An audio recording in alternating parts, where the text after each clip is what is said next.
Today I am releasing the findings of a 12-month investigation by the Australian Crime Commission into drugs in Australian sport and its links to organised crime. This investigation, codenamed Project Aperio, was undertaken by the Australian Crime Commission with the support of ASADA and the TGA. The Australian Crime Commission is Australia's leading criminal intelligence organisation. It has the powers of a standing royal commission. It has the powers to hold coercive hearings, to force people to give information. And it's used those powers in this investigation. The findings are shocking and they'll disgust Australian sports fans. The work that the Australian Crime Commission has done has found the use of prohibited substances, including peptides, hormones and illicit drugs, is widespread amongst professional athletes. The evidence to date indicates this is not the majority of athletes, but we're talking about multiple athletes across a number of codes. We're talking about a number of teams. The findings indicate that drugs are being facilitated by sports scientists, coaches, support staff, as well as doctors and pharmacists. And in some cases, sports scientists and others orchestrating the doping of entire teams. In some cases, players being administered with drugs that have not yet been approved for human use. The investigation has also found organised crime is involved in the distribution of these drugs. This is particularly serious. Links between organised crime and players exposes players to the risk of being co-opted for match fixing. And this investigation has identified one possible example of that, and that is currently under investigation. These are the findings of this investigation. It's cheating, but it's worse than that. It's cheating with the help of criminals. There are legal limits to the information that I can provide you with today, but I'd make this point. Don't underestimate how much we know, and if you are involved in this, come forward before you get a knock at the door. The information and intelligence that's been collected by the Australian Crime Commission means we believe multiple potential criminal offences have been committed, and we've referred that information to the Australian Federal Police as well as state and territory police. A classified version of the report that we are releasing today has been transferred to the Australian Federal Police and other law enforcement authorities across the country. And in addition to that, more than 100 intelligence reports developed by the Australian Crime Commission as part of this investigation have been referred to law enforcement authorities across the country. That's just the start. I'd now like to ask Senator Lundy, the Minister for Sport, to outline the further action that will be taken. Thank you, Jason. Thank you, Minister, and thank you for coming today. As Minister Clare has just outlined, the Australian Crime Commission has today released its finding into a 12-month investigation into the integrity of Australian sport.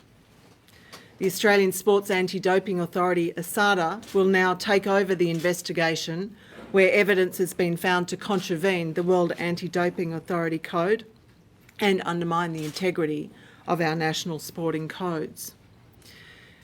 Ladies and gentlemen, today is about the integrity of sport in Australia. Australians love their sport, and our sportsmen and women are the role models for the next generation of young Australians. Standing here today with some of the CEOs of Australia's major sport is a statement to those who seek to ruin sport. If you want to dope and cheat, we will catch you. If you want to fix a match, we will catch you. Governments, authorities, sports at all levels agree on the importance of integrity in sport. And it's through this agreement that, working closely with the government, the members of the Coalition of Major Professional and Participation Sports have agreed to the following actions. They will establish integrity units to deal with doping, betting and ethical issues within each of their sports. They will cooperate fully with ASADA and law enforcement agencies in a joint investigation. They will call on their athletes to come forward, to own up and cooperate with investigators, and this could possibly reduce their sanctions. They will enact a multi-code policy to share information and implement doping sanctions across codes. And they will enforce a zero-tolerance approach for any support staff who are involved in peddling inappropriate substances and provide assurances that they will not be employed by other codes. The Gillard government is committed to upholding the integrity of sport in Australia, and we have acted. We will legislate, and we have introduced into the Senate a bill to strengthen ASADA's investigative powers, requiring people of interest to attend interviews, cooperate and provide the necessary documents and information. If they don't, they will face civil penalties. We have doubled the resources to ASADA to allow them to investigate thorough and complex investigations associated with these matters. We will work with the sports through the National Integrity of Sport Unit in the Office of Sport in my department, with sports as they establish their own integrity units to deal with these doping and other ethical issues. And they will put in place formal arrangements to refer to relevant agencies instances of inappropriate activity by medical practitioners, pharmacists and other health workers. The ACC report highlights the link between organised crime, drugs and sport with a focus on match fixing. The government is aware of this and we've acted decisively to protect the integrity of sport. In June of 2011, the government secured a landmark agreement with the then state and territory sports ministers to implement a national policy on match fixing in sport. And we've asked state and territory governments to develop nationally consistent legislation so that there is no state or territory in which cheaters can hide.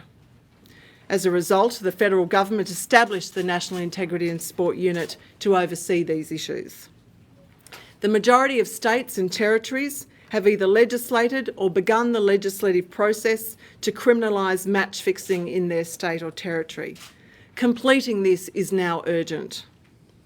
Together with my state and territory colleagues, sports and betting agencies are working together to ensure the integrity of sport is maintained. But as today has shown, we must remain vigilant to meet all of these challenges. In the coming months, I will continue to work with my state and territory sports ministers to develop stronger national sports integrity policies. In those discussions, I will continue to encourage states that are yet to criminalise match fixing to do so as soon as possible, and will promote the following strategies to toughen our approach to these integrity issues. We will address the unethical practices in sports that are beyond the doping and WADA code. We will focus on the issues of probity in commercial and other relationships of the sports. And we will develop strategies to address the issue of substance abuse, dealing with illicit drugs in particular. Together, the Gillard government and the CEOs of Australian major sports codes are committed to eradicating doping from sport. I urge all Australians involved in sport at all levels to work together with us to ensure the integrity of sport. For those that wish to ruin the games that we love, the government has a simple message. If you want to cheat, we will catch you. If you want to fix a match, we will catch you. And as you can see by the investigations that have taken place, that we are well on the way to seeking out and hunting down those who will dope and cheat.